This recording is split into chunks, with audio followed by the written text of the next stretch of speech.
እንዴት ነህ? ሰላም አና እንዴት ነሽ? ደህና ነኝ ክብሩ ይስፋ። የዋ ምን ይሆናል ብለህ ነው? ዛሬ ደግሞ እንዴት ነው እባክሽ? ለየት ባለ ሰላምታ ተቀበልሽኝ። በሰላም ነው እንዴ? እና ታዲያ እዚህ እንደጅብራ ማለቴ ዝም ብለህ መተስትቆም እኮ ምናልባት እንደዚህ አይነት ሰላምታ ፈልገህ ከሆነ ብዬ ነው። አይ ጥሩ አድርገሻል። ትንሽ ግን እብደት ያጠቃሻል በል። አራት በል መርማሪ ማለቴ ያው ሌሎቹ የሚሉኝ ይበቃኛል። እኔ የምልህ ቆይ ምን ልትሰራ መተህ ነው? እሺ መርማሪታና ከየትኛው ልጀምርልሽ?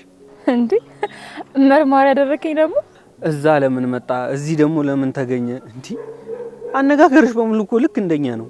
ሲጀመር ፈጣሪ ሲፈጥረኝ እኮ ለሁሉም ስራ ፊት እንዳደርግ አድርጎ ነው። ምን ላድርግ ብለህ ነው?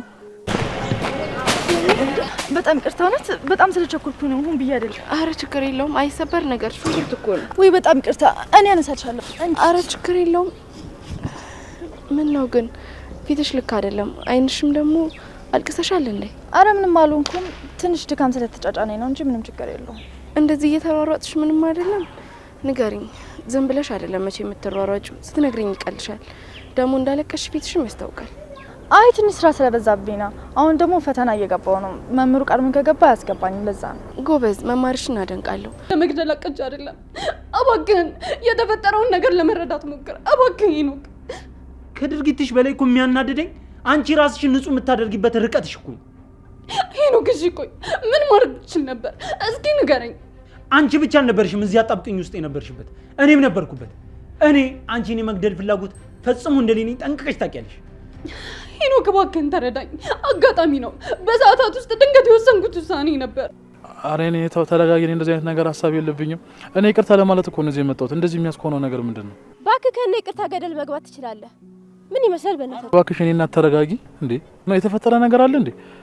ቆይ ይቅርታ ከማለት ውጪ ምን እንደዚህ የሚያስኮን ነገር አለ? ሰላም ሰላም፣ እንደናችሁ በያላችሁ በሰላማችሁ በዝት ይበልልኝ።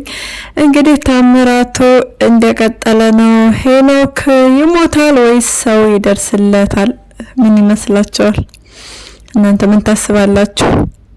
ያው በጣም ያሳዝናል። እየተጸጸተ ነበረ፣ ነገር ግን ይቅርታ ሊያደርጉለት አልቻሉም። ለቻናሌ አዲስ ከሆናችሁ ሰብስክራይብ፣ ላይክ እንዲሁም ሼር በማድረግ ቤተሰብ ሆኑ። ተወዳጅ የሆነው ጽናት ድራማን ይዘንላችሁ መተናል። በትንተና አብራችሁን ቆዩ፣ አጋርነታችሁን አሳዩን። እንግዲህ ወደ ሄኖክ ስንመለስ ሄኖክ በጣም ተጸጽቷል። የተጸጸተበት ምክንያት ኪያን ስለበደለ ነው። እሱም እንግዲህ ቤቲን በሰሩት ወንጀላቸውን ለመሸፋፈን በማሰብ እንግዲህ በዛ ምክንያት ተጋብተው ህጋዊ ጋብቻ ፈጽመው እየኖሩ ነበረ። እንግዲህ እውነት ተደብቃ አትቀርምና አቶ በላይ ስላልሞተ አሁን ላይ ህይወታቸውን እንደ ሽምብራ ቆሎ ቁልት ምስ እያበጣበጣቸው ነው። አማንም ተስማምቶ ከአቶ በላይ ጋር እየሰራ ነው። ስለዚህ ሄኖክና ቤቲን እርስ በርስ ማገዳደል ማጣላት ነው እያሰበ ያለው። አቶ በላይ የሄደበት ያለው ርቀት በጣም ያስጠላል። ምክንያቱም የልጆች የቃቃ ጨዋታ ነው እየሰራ ያለው። እሱም በህግ መጠየቅ አለበት። ቤቲና ሄኖክም በህግ ነው መጠየቅ ያለባቸው እንጂ እሱ ሄዶ ህግ ባለበት ሀገር ላይ እንደዚህ አይነት የቃቃ ጨዋታ መጫወቱ አስፈላጊ ነገር አይደለም። እንግዲህ ሽጉጥ አስቀምጦ እስኪ ማን ነው ተኩሶ የሚገድል መጀመሪያ የሚያነሳት ሽጉጡ ማን ነው ሲል ቤቲ አንስታ ነበረ። ለቤቲም ተቆጠረላት። እሷም ለመተኮስ ሞክራለች። ያው እንደተኮሰችው ነው የሚቆጠረው። እሱን ስላየ ሄኖክ በጣም ነው ያዘነው፣ በጣም ነው የተሰበረው። ቤቲን ለመውደድና ለማፍቀር እየሞከረ ከሷ ጋር ሰላማዊ የሆነ ህይወትን ለመኖር ወስኖ ነበር። ነገር ግን እሷ ደግሞ ሄድ መጣናች የሆነ ሰዓት ላይ እንዳፈቀረችው ታስባለች። የሆነ ሰዓት ላይ ደግሞ እሱ ጋር በመሆኗ ጥሩ ነገር እንዳልሆነ ታስባለች። ብቻ ይሄ ነው ብላ የወሰነችና የተረጋጋችበት የምትተማመንበት ነገር አልነበረም ሄኖክ ላይ። ሄኖክ እንግዲህ እንደዛ ካደረገችው በኋላ ይቅርታ ሊያደርግላትም ሆነ ሊያት ስላልፈለገ ከቤት ጎትቶ አስወጥቷታል። ቤቲ ደግሞ ራሷን እያበረታታች ነው። ቤቲ እኮ አፈር ልሳ የምትነሳ ነች። በቃ ምንም ነገር ቢያደርጓት ወደ ኋላ አትልም። እንባዋን ታብስና ስትመለስ የሆነ በቀል ክፋትን ወልዳና አባስታ ነው የምትመለሰው። እንባዋን እያባበሰች እንግዲህ ተስፋ መቁረጥ እንደሌለባት በብዙ ፈተና አልፈሻል አንቺ እኮ በርቺ እያለች ለራሷ ሞራል እየሰጠች ነበረ። እንግዲህ ሄኖክ ደግሞ ተስፋ ቆረጠ። ተጸጽቶ ኪያን ይቅርታ እየጠየቀ ነው። እንዲሁም ኪራን ይቅርታ ጠይቆት ነበር። ነገር ግን ይቅርታው ማንም ሰው ሊቀበል አልቻለም። በጣም ያሳዝናል። ይቅርታውን ለመቀበል ይከብዳል። ምክንያቱም መጀመሪያ ኪያን በድሎ ኦኬ ይቅርታ ሊደረግለት ይችላል። ግን ደግሞ የሄደበት ርቀት ጥሩ አይደለም። ቤቲን አገባ። ቤቲ ማለት የኪራ የድሮ ፍቅረኛው ነች። ጥሩም ሰው ትሁን መጥፎም ሰው ትሁን ከኪራ ጋር ምን ያህል ግንኙነት እንደነበራቸው ያውቃል። ነገ ኪራና ጽናት ቢፋቱ ልክ ሚስቱን የሚያገባል ማለት ነው። በዚህ አያያዙና አስተሳሰቡ አንዳንድ ጊዜ ሰዎች ተጸጽተው ይቅርታ ሲጠይቁን ይቅርታ ማድረግ መቻል አለብን። እንግዲህ እንዲሁም ኪያ ይቅርታውን መቀበል የከበዳቸው አንደኛ እህቱን ጎርቷል፣ ሁለተኛ ነገር ደግሞ ፍቅረኛውን አግብቶ በህጋዊ መንገድ እየኖረ ስለነበረ ለዛ ነው። እንግዲህ ሄኖክ እውነት ለመናገር አስቦበት ወይም አስደስቶት ምናምን አይደለም እንደዚህ አይነት ነገር ውስጥ የገባው። አቶ በላይን ተኩሶ ስለገደለው በጊዜው የሞተ ስለመሰለው እንደሞተ ስላሰቡ፣ ስለዚህ ቤቲ ደግሞ ባልትፈልጋለች። እንደዚሁም ኪራ መበቀል ሱሱ ነገር ነው የምትፈልገው። ስለዚህ እሺ ብትፈልግም ባትፈልግም በቃ እሺ ብላ መስማማት ነበረባት። ከዛ አንፃር ነው እንጂ ተስማማችሁ። እሷም የእውነት አፍቅረው አይደለም። የመጀመሪያ እቅዷ አንደኛ በቃ የጓደኛዋን ፍቅረኛ ማግብታ ማሳየት ነው። ይሄ ለሷ ትልቅ ተንኮልና ሴራ ነው። ትልቅ ድል ነው ይሄ ለሷ። ባሌላት እንዳትባል ባላገኘች በቃ ተብላ የማያፈቅራትን የማታፈቅረውን ሰው በዛ መንገድ አግብታ ማሳየት ነበረ። እንደዚሁም ሄኖክ ደግሞ በቃ ወንጀሉን እንድትደብቅለት ወንጀሉን እንድትሸፍንለት ፈልጎ እንጂ አይደለም የኪራ ፍቅረኛ ሆነ ይቅርና ባትሆን እንኳን ራሱ የሚመኛትና የሚፈልጋት አይነት ሴት አይደለችም።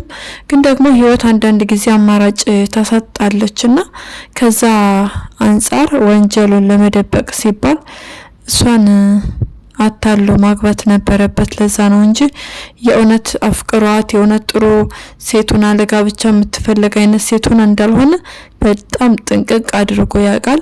ከዛ በፊትም ቀስ ብላ በደካማ ጎኑ ገብታ በሄደበት እየሄደች ነው። የጠላቴ ጠላት ነው እያለች እንግዲህ አንድ ላይ እንስራ ብላ ሳይፈልግ በደካማ ጎኑ ገብታ ነው ወደ አቶ በላይ ስራ የመለሰችው።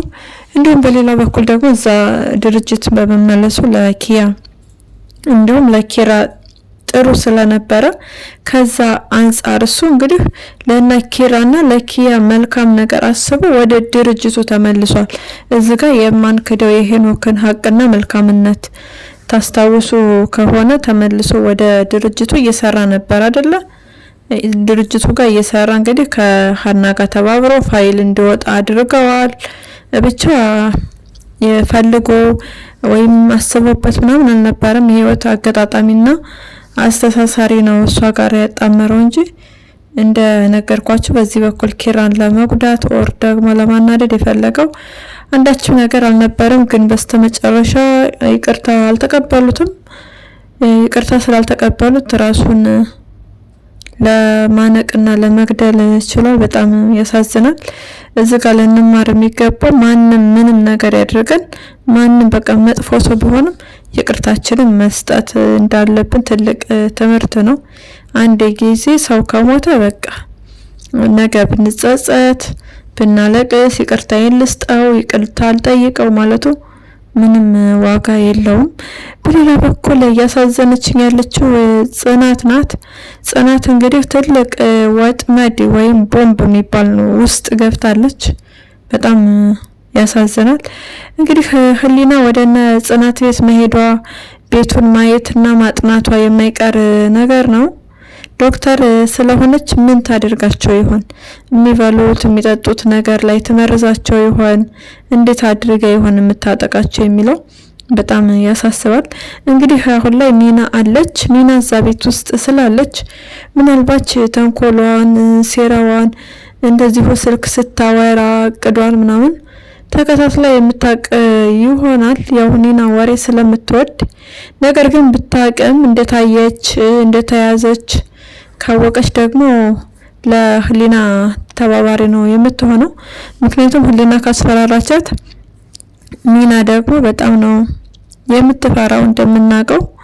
ስለዚህ ኒና እውነት ተከታትላ ከነኪራ ጎን ትሆን ይሆን ወይስ የህሊና መስፈራሪቾ ፈርታ ከህሊና ጎን ትሆን ይሆን የሚለው በጣም ያሳስባል። ምክንያቱም ከዚህ ቀደም ቤቲ እነኪራ ቤት ገብታ ለኪራ ይሄንን የሚጠጣ መድኃኒት ስጪው በውሃ ብላ ሰታት ለማድረግ ሞክራለች አድርጋለችም አንድ ጊዜ ቢሆንም። ስለዚህ ራሷን አሳልፋ ከምትሰጥ ሰውን አሳልፎ የመስጠቱ አስተሳሰብ ነው ያለው እሷ ጋር። በጣም ያሳዝናል። እንዲሁም አሁን ላይ ሰኒ የለችም። ሰኒ ብትኖር ቤታቸው እንደበፊቱ የምትመላለስ ቢሆን ቢያንስ ተከታትላ አጥንታ ያው ነቄ ስለሆነች ሰኒ ሱሱን ነገር አገናዝባ ቢያንስ የመታደግ እድል ይኖራቸዋል። ጽናት ግን በጣም በየዋህነት አሳዝናት በቃ ሌላ ጊዜ ተገናኝተን እናወራለን። በጣም ከባድ እና አደገኛ ወጥመድ ውስጥ ነው የገባችው። እንግዲህ መርማሪ ጆ እነሱ ጽናት ጋር ስትሄድ ቢያያት ስሟን ቢነግሩት ስሟን ቢያውቅ ቢያንስ መልካም ነገር ይሆናል። መርማሪ ጆ የአቶ በላይ ልጅ ህሊና በላይ የምትባል ልጅ እንዳለች አውቋል። ስለዚህ ከሱ ውጭ ማንም ሰው የሚያውቃት የለም። አሁን ላይ መርማሪ ጆ የሄደበት ያለው አካሄድ በጣም የሚደብር አካሄድ ነው። ሀናን የፈለጋት ለመጠቀሚያ ነው ኪያ እንዳለችው በቃ ሰላይ እንድትሆንለት ነው እንጂ የእውነት እሷ ጋር ምሳ መብላት ፈልጎ ምናምን አይደለም። በጣም ይከብዳል። አሳን ለማጥመድ ፍርፋሪ ይመጣል ነው ብሏል። በጣም ያሳዝናል። የምታውቀውን ነገር ተናግራለች አኒ። ስለዚህ ከተናገረች ድጋሚ በሌላ መንገድ መሄድ ሌላ ማጣራው ነገር አለ ብሎ ማጣራት ምናምን አስፈላጊ ነገር አይደለም። ትኩረቱ ከአቶ በላይ ላይ ቢያደርግ መልካም ነው። አሁን ላይ ትልቁ አንበጣ አቶ በላይ ነው። ራሱን ይዞ ማጣራት እንጂ አሁን ላይ ምንም የምታውቀው ነገር የለም። ሀና የምታውቀውን በጊዜውና በሰዓቱ ተናግራለች። ሌላ ደግሞ ምንም ልታውቅ አትችልም። እንግዲህ ስራ በምትሰራ ሰዓት ያስፈራራት እንደነበረ እንደዚሁም ሰው እየላከ ሳትፈልግ ወደ ቢሮ ወስዶ እንደሚያሰራት እሱን ነገር ከተናገረች ይሄን ላደረገበት ቅጣት ለምን አይሰጠው ለአቶ በላይ? ስለ አቶ በላይ ከዚህ በላይ ምን ልትነግረው ነው?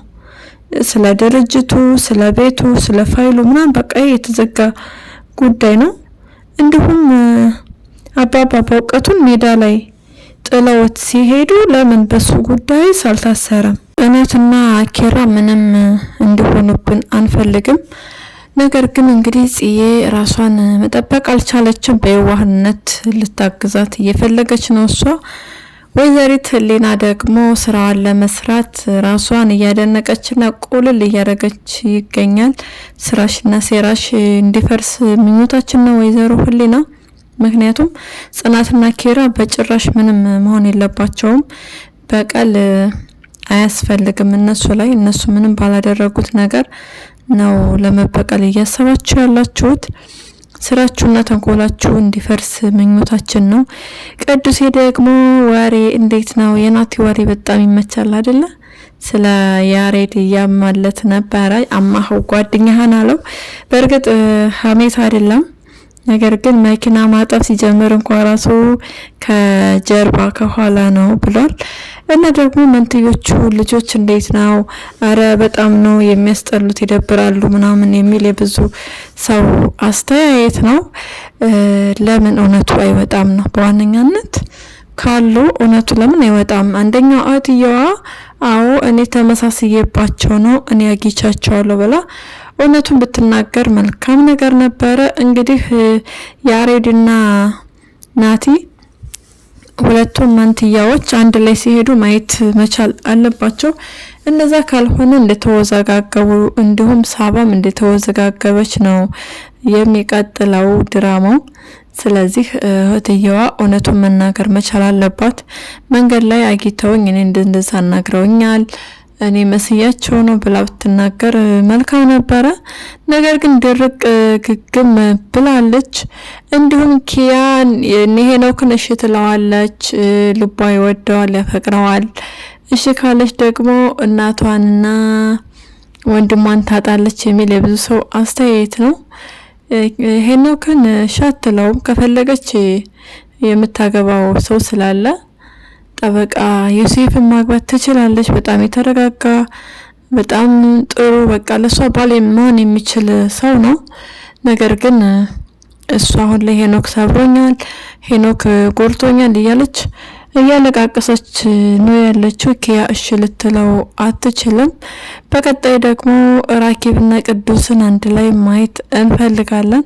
አንድ ላይ እስኪ እንያቸው። በዛውም ስለ ሰኔና ስለ ጆከር እንግዲህ ምክር ስለሚያስፈልጋት እጇን እንድታነሳ ቅዱሴ ይምከርልን።